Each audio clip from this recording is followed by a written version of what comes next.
दुनिया वालों से पूछो कि नवरात्रे में कन्या भोज क्यों कराते हो। दुनिया वालों से पूछो कि नवरात्रे में बेटियों को क्यों ढूंढने जाते हो। दुनिया वालों से पूछो कि नवरात्रे की अष्टमी और नवमी पर कन्या का पूजन क्यों करते हो। क्योंकि दुनिया वालों को यह मालूम पड़ना चाहिए कि देवी भागवत में लिखा है, एक कन्या एक बेटी जब किसी के घर में मुख झूठा करती है, एक बेटी एक कन्या जब किसी के घर में भोजन करती है तो उसके भंडारे कभी खाली नहीं रहते। इसलिए कन्या पूजन किया जाता है, इसलिए बेटी का पूजन किया जाता है। इसलिए देवी भागवत में लिखा है कि नवरात्रे में एक दिन, जैसे प्रतिपदा है पहला दिन है तो एक कन्या का पूजन करो, द्वितीया है तो 2 कन्या का पूजन करो, तृतीया है तो 3 कन्या का पूजन करो, चतुर्थी है तो 4 कन्या का पूजन करो, पंचमी है 5 कन्या का पूजन करो, छठ है 6 कन्या का पूजन करो, सप्तमी है 7 कन्या का पूजन करो, अष्टमी है 8 कन्या का पूजन करो, नवमी है, जम के बोलो, 9 कन्याओं का पूजन करो। और अगर इस तरह से आप पूजन नहीं कर सकते नवरात्रि में तो 9 कन्याओं का पूजन एक साथ या तो अष्टमी के दिन या नवमी के दिन कर दो, या मध्य में बीच में भी आप कर सकते हो एक साथ। पर अगर आपकी कोई कामना है, आपकी कोई इच्छा है, मालूम पड़े, जैसे कई लोग कहते हैं कि हमारी इच्छा है, हमारी वो मकान नहीं बिक रहा, या हमारी वो जमीन नहीं खरीदी जा रही, या हमारी कोई कंपनी नहीं डल रही, या हमारे काम में ये अड़चन आ रही है, तो नवरात्रे में 4 नवरात्रे में से किसी भी नवरात्रे में आप नियम बना लो कि एक कलश की स्थापना कर कर एक दिन में एक कन्या का पूजन कर कर उसको भोजन कराना, लाल वस्त्र देना, लाल चुनरी देना, दूसरे दिन में 2 कन्याओं का पूजन कर कर लाल वस्त्र ओढ़ाना, लाल चुनरी देना, तीसरे दिन में 3, चौथे दिन में 4, 5वें दिन में 5, ऐसे 7-9 दिन तक एक एक कन्याओं के क्रम को बढ़ाते बढ़ाते बढ़ाते बढ़ाते आप उस पूजन का विधान प्रबल कर सकते। क्या मैं नवरात्रि में अगर मान लो कोई साधना करना हो तो कौन सी साधना करना चाहिए? हम किसकी आराधना करें? हम 9 दिन तक किसकी साधना करें? तो अगर बन सके तो देवी भागवत में सबसे सुंदर साधना यही है कि हम एक दिन में एक कन्या के चरण धोकर पूजन कर कर उस कन्या को भोजन कराकर उसका स्मरण करें। हाँ, ये जरूर है अभी कोरोना महामारी चल रही है तो इस नवरात्रि में भले ना करें, पर आगे की नवरात्रि में जब नवरात्रि अच्छे रहें, कोरोना से मुक्त रहें, तब आप किसी कन्या को एक दिन में 1, 2 दिन में 2, 3 दिन में 3, 4 दिन में 4, 5 दिन में 5, ऐसे नवरात्रि 4 बार जो नवरात्रि आती, किसी भी नवरात्रि में आप स्मरण कर उसका फल मिलेगा।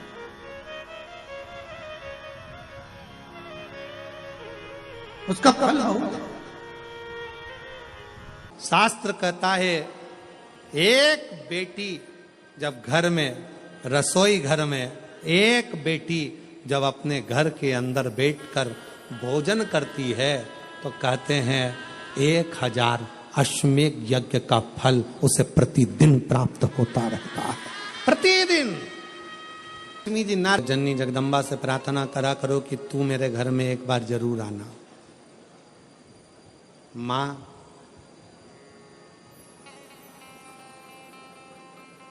प्रत्येक घर के अंदर एक बेटी का जन्म जरूर होना चाहिए।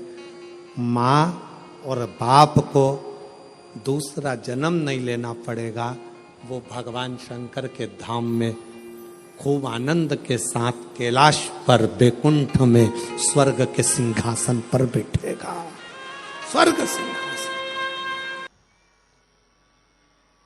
11 आम के जो पत्ते जिस डाली में लगे होते हैं वो डाली कोमल सी डाली, 11 टुकड़े महाराज एक कच्चे सूत से लपेटकर 11 बार उसका भाग, जब उसको लपेट लोगे इस तरह से इकट्ठा करके, आगे का जो भाग है 11 बार कच्चा सूत लपेटने के बाद जो भाग पीछे का आगे का कोई भी हो उसको शहद में डुबाकर शिव जी को समर्पित कर दो। किस जगह पर रखना है?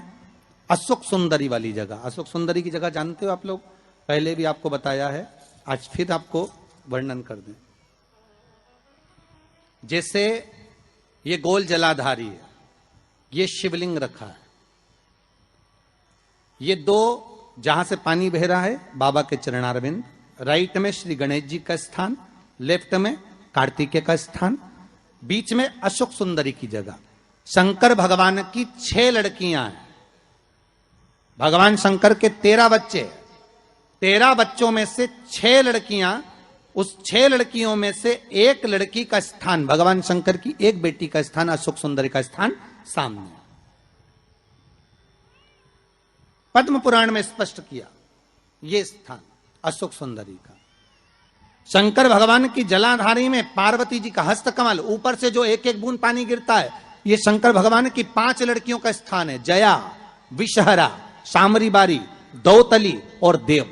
शंकर भगवान की 5 लड़कियां भगवान शंकर के मस्तक पे जल की धार गिरा रही हैं।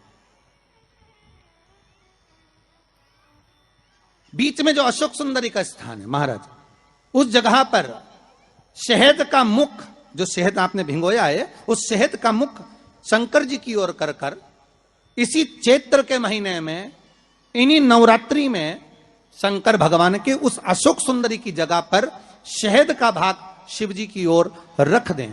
महाराज, अगर घर में संपदा की कमी हो या कोई पैसा खा गया हो, रुपया नहीं दे रहा हो, पैसा अटक गया हो, तो उस शहद को शिव जी की ओर मुख कर कर उस आम के पल्लव की जो डंडी है उसको 11 डंडी को वहां रख दीजिए और उससे अपनी कामना कर कर आ जाइए।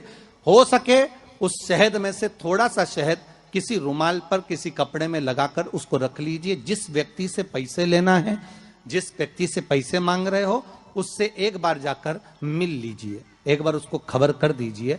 बाबा चाहेगा भोलेनाथ तो नवरात्रि में ही पैसा वापिस आ जाएगा, अगर शिव कृपा कर देगा। ये बाबा की करुणा। आम का पल्लव कोई साधारण नहीं जिसको कलश के ऊपर रखा जाता है, शिव की कृपा। जिस आम के पेड़ पर स्वयं कामदेव चढ़कर भगवान शंकर के तीसरे नेत्र द्वारा जलकर भस्म हो जाते हैं, वो आम का पेड़ साधारण नहीं हो सकता।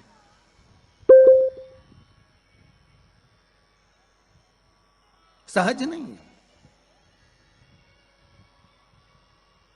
और वैसे भी शिव शिव है। घर में ज्यादा रोग हो, बीमारी हो, ज्यादा तकलीफें आ रही हो, कष्ट बढ़ रहा हो, बीमारियां बढ़ रही हो, या भय लग रहा हो, डर लग रहा हो, हृदय चित्त में कहीं ना कहीं आपको भय का भान हो रहा हो, तो 1 लोटा पानी, 1 कलश में जल भर कर रख लीजिए और रात भर उसको रखे रहने दो। नवरात्रि चल रहा है, उस कलश को रात भर रखकर सुबह सुबह उस कलश में एक बेलपत्र डालकर उस जल को नीम के पेड़ के नीचे, जहां चैत्री नवरात्रि में नीम के पेड़ के नीचे सारी विद्याएं, आद्य शक्तियां, सारी देवी उस नीम के पेड़ के नीचे विराजमान रहती हैं। उस कलश में 1 बेलपत्र डालकर रात भर रखकर उस जल को पूरे घर में घुमाकर उस नीम के पेड़ के नीचे समर्पित कर दीजिए। महाराज, घर में भय लगना बंद हो जाएगा, कोई बड़ी बीमारी आपको घेरेगी नहीं और उस बीमारी से, उस रोग से आप मुक्त रहेंगे। उस बीमारी से, उस रोग से आप मुक्त पाएंगे। वो बीमारी आपको घेर नहीं। विश्वनाथ को कुछ नहीं चाहिए, मेरे शंकर को चाहिए क्या?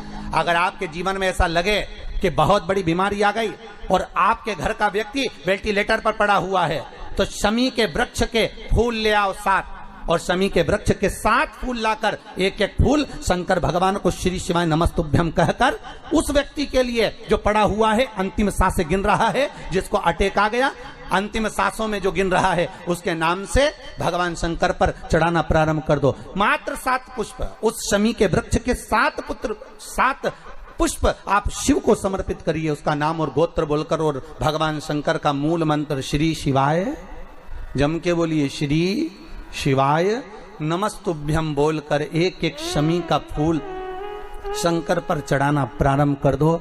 फिर आगे वो विश्वनाथ की मर्जी है, वो प्राण कैसे लेकर वापिस आता है, उस काल से छुड़ाकर महाकाल कैसे लाता है, ये वो जाने। आपका फर्ज केवल आप अदा करिए।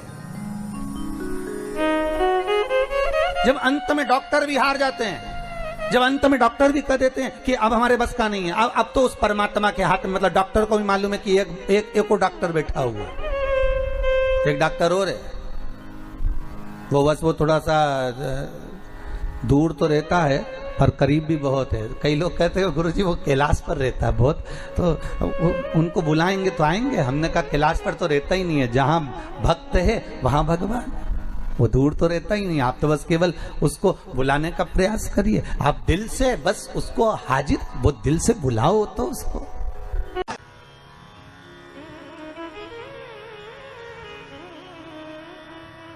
जैसे बेलपत्री का किया गया दान छिन्न नहीं माना गया। किस चीज का दान? जम के बोलिए जरा। बेलपत्री। बेलपत्री का किया गया दान छिन्न दान नहीं है, समाप्ति नहीं होती। बेलपत्री अगर आपने कोई आपसे कहा जी तुम्हारे यहाँ बेलपत्री लगी है, जरा 8-10 दे दोगी क्या? बिल्कुल। और उससे कहो बेलपत्र तू मत तोड़, हम तोड़ कर देते, और अपने हाथ से बेलपत्र निकाल कर उसको दो दान। ये छिन्न दान नहीं है, ये समाप्त नहीं होता। ये बेलपत्र का दान अविरल दान बढ़ता है।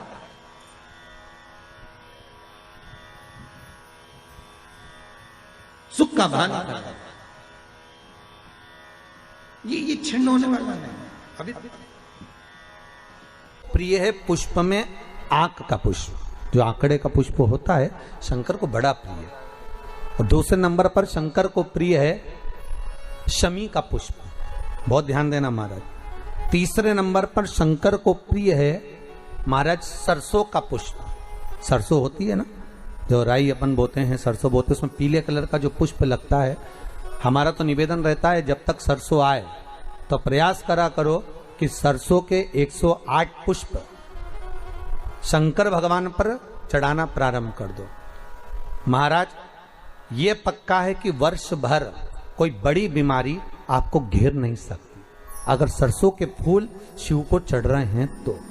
और प्रयास करना कि सरसों का जो पुष्प होता है, सरसों का जो फूल होता है महाराज, अगर कोई व्यक्ति को किडनी या लीवर से जुड़ी हुई कोई तकलीफ होती है, या किसी व्यक्ति का एक्सीडेंट हो गया होता है और उसका कोई अंग रह गया हो, कोई शरीर का कोई भाग रह गया और वो काम नहीं कर रहा हो, जैसे किसी के पांव रह जाते हैं एक्सीडेंट के बाद, किसी का हाथ रह जाता है, या कोई अंग काम नहीं कर रहा हो, वहां ब्लड पहुंच नहीं रहा हो, वो जगह एकदम सुन्न हो गई हो, खाली पड़ गई हो, तो उसके लिए शिव महापुराण की कथा कहती है कि सरसों के पुष्प 11 शंकर जी के राइट भाग में, जहां शिव जी के गण दरवाजे के द्वारपाल मणिभद्र जिस जगह पर निवास करते हैं, कौन निवास करते हैं? मणिभद्र। शंकर जी के दरवाजे के द्वारपाल हैं मणिभद्र जी। तो मणिभद्र दरवाजे के द्वारपाल में राइट भाग में मणिभद्र जी विराजते हैं। मतलब राइट भाग कौन सा हुआ? जब आप मंदिर से बाहर निकलेंगे तो राइट भाग, मंदिर में प्रवेश करेंगे जब राइट नहीं होना चाहिए, आप मंदिर से जब जाएं तो राइट भाग। मतलब आप मंदिर से राइट से जाएंगे तो शंकर जी का भी राइट हो जाएगा, क्योंकि शिव जी ऐसे बैठे हैं तो शंकर जी का भी राइट हो गया, देवता उनका भी राइट हो गया, तो राइट भाग सीधा हाथ मणिभद्र जी का स्थान। 11 सरसों के पुष्प मणिभद्र के उस द्वार पर आप रख दीजिए, और मणिभद्र के द्वार पर रखकर अंदर जाकर 108 वापिस जब आप बाहर निकल रहे हैं, ये पुष्प आप रखने के बाद एक बार बाहर जाएंगे, फिर वापिस आएंगे मणिभद्र के रखने के बाद, और अंदर जाकर 108 सरसों के पुष्प शंकर को समर्पित करेंगे महाराज। उस सरसों के पुष्प जो शिव जी को आप समर्पित कर रहे हैं उसको वापिस लेकर आएंगे, श्री शिवाय नमस्तुभ्यम बोलकर उस सरसों के पुष्प को महाराज सरसों के तेल की बोतल में उसको डाल लीजिए। शंकर भगवान को किसी भी प्रदोष में, शाम के समय प्रदोष काल में उस तेल को वापस ले जाकर चढ़ा दीजिए शिव जी को, उसको वापस लेकर आ जाइए। उस तेल का प्रयोग आप नाभि में डालिए, और जो शरीर काम नहीं कर रहा उस स्थान पर कम से कम 15 दिन 20 दिन तक उसकी मालिश करना प्रारंभ करिए। बाबा चाहेगा तो चलाने का प्रयास कर देगा और वो अंग, वो शरीर काम करने लगेगा। मणिभद्र का स्मरण, श्री शिवाय नमस्तुभ्यम, सब बोलिए एक बार जमकर, श्री, अरे पहले बोल दिया, हमारे साथ तो बोलो, श्री शिवाय नमस्तुभ्यम। भगवान शिव के मंत्र का स्मरण कर कर करते सरसों का जो पुष्प है उसमें आनंद की अनुभूति है, आनंद की चाहिए कि देवी भागवत में लिखा है एक कन्या, एक बेटी जब किसी के घर में मुख झूठा करती है, एक बेटी एक कन्या जब किसी के घर में भोजन करती है तो उसके भंडारे कभी खाली नहीं रहते। इसलिए कन्या पूजन किया जाता है, इसलिए बेटी का पूजन किया जाता है। इसलिए देवी भागवत में लिखा है कि नवरात्रि में एक दिन, जैसे प्रतिपदा है, पहला दिन है तो एक कन्या का पूजन करो, द्वितीया है तो 2 कन्या का पूजन करो, तृतीया है तो 3 कन्या का पूजन करो, चतुर्थी है तो 4 कन्या का पूजन करो, पंचमी है 5 कन्या का पूजन करो, छठ है 6 कन्या का पूजन करो, सप्तमी है 7 कन्या का पूजन करो, अष्टमी है 8 कन्या का पूजन करो, नवमी है, जम के बोलो, 9 कन्याओं का पूजन करो।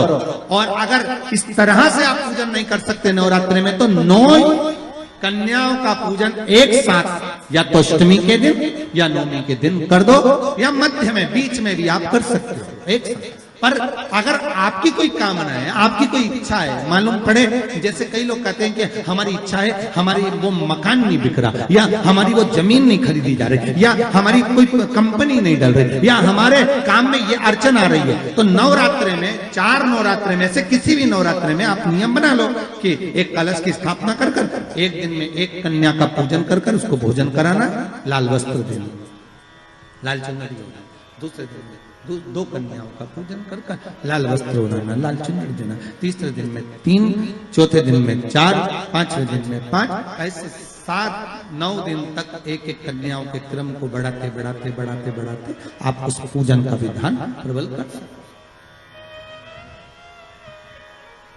क्या मैं नवरात्रि में अगर मान लो कोई साधना करना हो तो कौन सी साधना करना चाहिए? हम किसकी आराधना करें? हम 9 दिन तक किसकी साधना करें? तो अगर बन सके तो देवी भागवत में सबसे सुंदर साधना यही है कि हम एक दिन में एक कन्या के चरण धोकर पूजन कर कर उस कन्या को भोजन कराकर उसका स्मरण करें। हाँ, ये जरूर है, अभी कोरोना महामारी चल रही है तो इस नवरात्रि में भले ना करें, पर आगे की नवरात्रि में जब नवरात्रि अच्छे रहे, कोरोना से मुक्त रहे, तब आप किसी कन्या को एक दिन में 1, 2 दिन में 2, 3 दिन में 3, 4 दिन में 4, 5 दिन में 5, ऐसे नवरात्रि 4 बार जो नवरात्रि आती, किसी भी नवरात्रि में आप स्मरण कर उसका फल मिलेगा।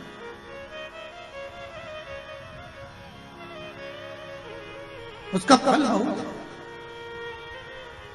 शास्त्र कहता है एक बेटी जब घर में, रसोई घर में एक बेटी जब अपने घर के अंदर बैठकर भोजन करती है तो कहते हैं 1000 अश्वमेध यज्ञ का फल उसे प्रतिदिन प्राप्त होता रहता है, प्रतिदिन। लक्ष्मी जी ना जननी जगदम्बा से प्रार्थना करा करो कि तू मेरे घर में एक बार जरूर आना।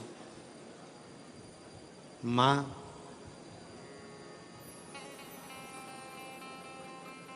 प्रत्येक घर के अंदर एक बेटी का जन्म जरूर होना चाहिए। माँ और बाप को दूसरा जन्म नहीं लेना पड़ेगा, वो भगवान शंकर के धाम में खूब आनंद के साथ कैलाश पर बैकुंठ में स्वर्ग के सिंहासन पर बैठेगा। स्वर्ग सिंहासन। 11 आम के जो पत्ते जिस डाली में लगे होते हैं, वो डाली कोमल सी डाली, 11 टुकड़े महाराज एक कच्चे सूत से लपेटकर 11 बार उसका भाग, जब उसको लपेट लोगे इस तरह से इकट्ठा करके, आगे का जो भाग है 11 बार कच्चा सूत लपेटने के बाद जो भाग पीछे का आगे का कोई भी हो, उसको शहद में डुबाकर शिव जी को समर्पित कर दो। किस जगह पर रखना है? अशोक सुंदरी वाली जगह। अशोक सुंदरी की जगह जानते हो आप लोग, पहले भी आपको बताया है, आज फिर आपको वर्णन कर दें।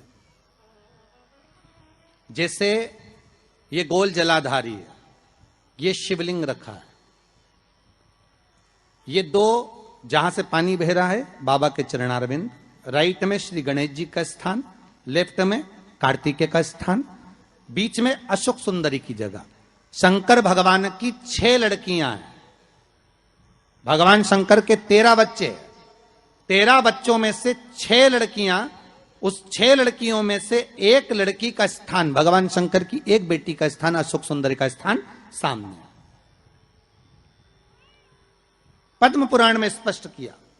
यह स्थान अशोक सुंदरी का, शंकर भगवान की जलाधारी में पार्वती जी का हस्तकमल, ऊपर से जो एक एक बूंद पानी गिरता है, यह शंकर भगवान की 5 लड़कियों का स्थान है। जया, विषहरा, सामरी बारी, दौतली और देव। शंकर भगवान की 5 लड़कियां भगवान शंकर के मस्तक पे जल की धार गिरा रही हैं। बीच में जो अशोक सुंदरी का स्थान है महाराज, उस जगह पर शहद का मुख, जो शहद आपने भिंगोया है, उस शहद का मुख शंकर जी की ओर कर कर इसी चैत्र के महीने में, इन्हीं नवरात्रि में शंकर भगवान के उस अशोक सुंदरी की जगह पर शहद का भाग शिव जी की ओर रख दें। महाराज, अगर घर में संपदा की कमी हो या कोई पैसा खा गया हो, रुपया नहीं दे रहा हो, पैसा अटक गया हो, तो उस शहद को शिव जी की ओर मुख कर कर उस आम के पल्लव की जो डंडी है उसको 11 डंडी को वहां रख दीजिए और उससे अपनी कामना कर कर आ जाइए। हो सके उस शहद में से थोड़ा सा शहद किसी रुमाल पर, किसी कपड़े में लगाकर उसको रख लीजिए। जिस व्यक्ति से पैसे लेना है, जिस व्यक्ति से पैसे मांग रहे हो, उससे एक बार जाकर मिल लीजिए, एक बार उसको खबर कर दीजिए। बाबा चाहेगा भोलेनाथ तो नवरात्रि में ही पैसा वापिस आ जाएगा, अगर शिव कृपा कर दे। ये बाबा की करुणा। आम का पल्लव कोई साधारण नहीं जिसको कलश के ऊपर रखा जाता है, शिव की कृपा। जिस आम के पेड़ पर स्वयं कामदेव चढ़कर भगवान शंकर के तीसरे नेत्र द्वारा जलकर भस्म हो जाते हैं, वो आम का पेड़ साधारण नहीं हो सकता।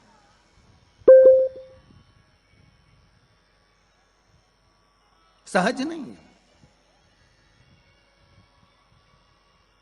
और वैसे भी शिव शिव है। घर में ज्यादा रोग हो, बीमारी हो, ज्यादा तकलीफें आ रही हो, कष्ट बढ़ रहा हो, बीमारियां बढ़ रही हो, या भय लग रहा हो, डर लग रहा हो, हृदय चित्त में कहीं ना कहीं आपको भय का भान हो रहा हो, तो एक लोटा पानी, एक कलश में जल भर कर रख लीजिए और रात भर उसको रखे रहने दो। नवरात्र चल रहा है, उस कलश को रात भर रखकर सुबह सुबह उस कलश में एक बेलपत्र डालकर उस जल को नीम के पेड़ के नीचे, जहां चैत्री नवरात्रि में नीम के पेड़ के नीचे सारी विद्याएं, आद्य शक्तियां, सारी देवी उस नीम के पेड़ के नीचे विराजमान रहती हैं। उस कलश में एक बेलपत्र डालकर रात भर रखकर उस जल को पूरे घर में घुमाकर उस नीम के पेड़ के नीचे समर्पित कर दीजिए। महाराज, घर में भय लगना बंद हो जाएगा, कोई बड़ी बीमारी आपको घेरेगी नहीं और उस बीमारी से, उस रोग से आप मुक्त रहेंगे। उस बीमारी से, उस रोग से आप मुक्त पाएंगे। वो बीमारी आपको घेर नहीं। विश्वनाथ को कुछ नहीं चाहिए, मेरे शंकर को चाहिए क्या? अगर आपके जीवन में ऐसा लगे कि बहुत बड़ी बीमारी आ गई और आपके घर का व्यक्ति वेंटिलेटर पर पड़ा हुआ है, तो शमी के वृक्ष के फूल ले आओ 7, और शमी के वृक्ष के 7 फूल लाकर एक एक फूल शंकर भगवान को श्री शिवाय नमस्तुभ्यम कहकर उस व्यक्ति के लिए जो पड़ा हुआ है, अंतिम सांसें गिन रहा है, जिसको अटैक आ गया, अंतिम सांसों में जो गिन रहा है, उसके नाम से भगवान शंकर पर चढ़ाना प्रारंभ कर दो। मात्र 7 पुष्प, उस शमी के वृक्ष के 7 पुष्प आप शिव को समर्पित करिए, उसका नाम और गोत्र बोलकर, और भगवान शंकर का मूल मंत्र श्री शिवाय, जम के बोलिए श्री शिवाय नमस्तुभ्यम बोलकर एक एक शमी का फूल शंकर पर चढ़ाना प्रारंभ कर दो। फिर आगे वो विश्वनाथ की मर्जी है, वो प्राण कैसे लेकर वापिस आता है, उस काल से छुड़ाकर महाकाल कैसे लाता है, ये वो जाने। आपका फर्ज केवल आप अदा करिए। जब अंत में डॉक्टर भी हार जाते हैं, जब अंत में डॉक्टर भी कह देते हैं कि अब हमारे बस का नहीं है, अब तो उस परमात्मा के हाथ में, मतलब डॉक्टर को भी मालूम है कि एक और डॉक्टर बैठा हुआ, एक डॉक्टर और है, वो बस वो थोड़ा सा दूर तो रहता है पर करीब भी बहुत है। कई लोग कहते हैं गुरुजी वो कैलाश पर रहता है बहुत, तो उनको बुलाएंगे तो आएंगे। हमने कहा कैलाश पर तो रहता ही नहीं है, जहां भक्त है वहां भगवान, वो दूर तो रहता ही नहीं। आप तो बस केवल उसको बुलाने का प्रयास करिए, आप दिल से बस उसको हाजिर, वो दिल से बुलाओ तो उसको।